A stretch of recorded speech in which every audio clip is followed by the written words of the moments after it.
This presentation is about diabetes in Indigenous Australians with a focus in remote areas. For different medical conditions, health outcomes are dissimilar between Indigenous and non-Indigenous populations, where diabetes produces the greatest gap.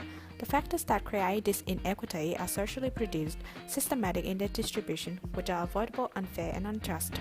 It is not an equality issue because equality focuses on the same level of healthcare distribution rather than achieving comparable health outcomes among different populations. The issue deserves attention from medical practitioners because high blood sugar level were reported to be 1 in 20 in metropolitan areas, which go down to 1 in 16 in Indigenous population and further exacerbated in remote areas with 1 in 11. Researchers show Indigenous people are getting diabetes at a younger age. There is also significant statistics regarding diabetic complications, where gestational diabetes is 1.5 times more common in Indigenous population. Hospital admission rate is up to 10 times higher compared to their non-Indigenous counterpart.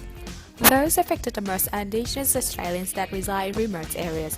Aboriginal and Torres Strait Islander Health Performance Framework 2014 report show the majority that reside in remote areas don't speak English, have lower percentage of higher education, higher percentage of no qualification and unemployment rates. They remain in the lowest and second lowest household income quantiles, which leads to 6 times more likely to report food insecurity.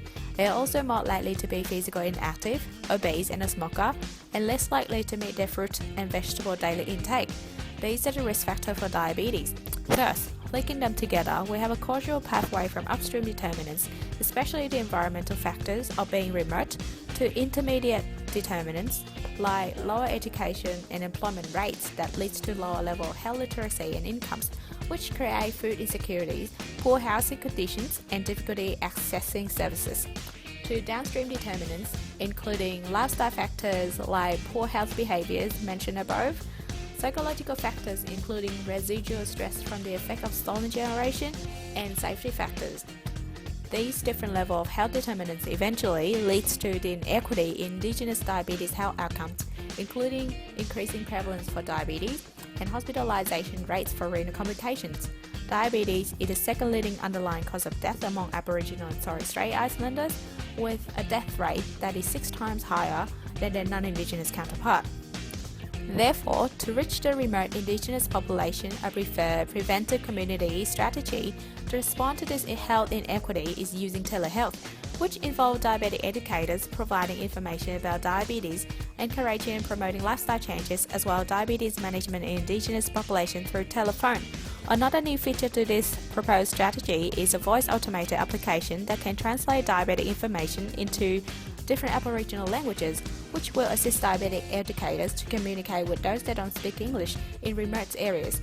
This strategy aligns with the proportionate universalism approach because while the universal aspect of this approach improves the health literacy of the pre-diabetic Indigenous population and foster healthy lifestyle changes like increasing physical activities and healthy food intake, the targeted aspect of this approach will provide diabetic Indigenous with a better understanding about diabetes and provide them with individual plan that tailor to their blood sugar level for better management and better diabetic health outcomes.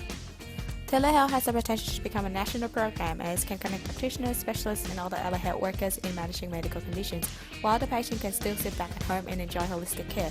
The strategy will be nourished with the complete installation of the national broadband network. Although it's costly when first implemented, it is sustainable and innovative for Australia public health due to its wide coverage and information sharing nature. Record study shows telehealth improves health literacy in remote population as participants recognize the importance of being active and compliant to medication. The result was clinically significant in reduction of HbA1c and body weight, with patient and provider report great satisfaction with the intervention. However, there are potential barriers and consequences due to various factors coming from major stakeholders, including government, telehealth developers and providers, health professionals and patients. For instance, IT training will be required for most stakeholders. New policy need to be made regarding communicating confidential information. The developers and provider will need to develop specific software to match special needs. For example, an application that can translate health information into different Aboriginal languages. And for the patients, changing from traditional care to technological care can be a challenge, especially those that have never been exposed to these. This might lead to resistance in using the service. In sum, one good way to tighten the diabetes gap between rural Indigenous population and the general population is using telehealth, as telehealth provides individual support at patients' own home in their own word. Free created using Powtoon.